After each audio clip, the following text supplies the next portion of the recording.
الأرجنتين إنجلترا ليست مجرد مباراة، بل فصلا جديدا يعد من أكثر عداوات كأس العالم اشتعالا، حيث يلتقي المنتخبان في المونديال لسادس مرة في التاريخ، حيث لا تكون الكرة وحدها هي الحاضرة، بل التاريخ والثأر والذكريات التي لا تنسى. بدأت الحكاية في مونديال 62 عندما فازت إنجلترا بثلاثية مقابل هدف واحد، ثم جاء ربع نهائي 66 وفازت إنجلترا بهدف مقابل صفر في مباراة لا تزال لتذكر بسبب طرد قائد الأرجنتين أنطونيو راتين والجدل التحكيمي الكبير.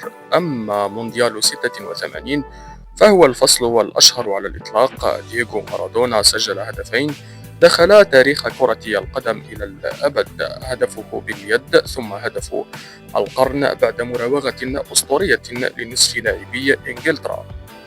وفي مونديال فرنسا 98 شهد العالم واحدة من أعظم مباريات كأس العالم، تعادل مثير بهدفين لمثلهما وطرد ديفيد بيكهام قبل أن تحسم الأرجنتين التأهل بركلات الترجيح ب4-3. لكن في مونديال 2002 عاد الإنجليز للانتقام، وسجل النجم ديفيد بيكهام هدف الفوز الوحيد من ركلة جزاء ليمنح إنجلترا انتصارا طال انتظاره.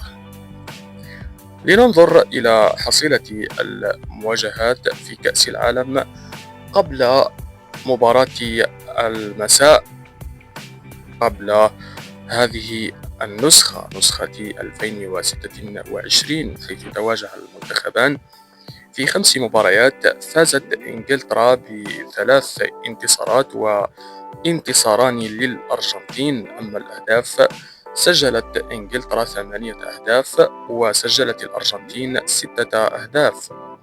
هذه ليست مواجهة عادية، إنها واحدة من أكثر المنافسات التي صنعت تاريخ كأس العالم وكتبت لحظات بقيت خالدة في ذاكرة كل عاشق لكرة القدم، سواء كانت ملحمة مارادونا في 86 أم إثارة 98 أم انتقام بيكهام في 2002. تعد مباراة الأرجنتين وإنجلترا من بين أعظم المباريات في تاريخ كرة القدم.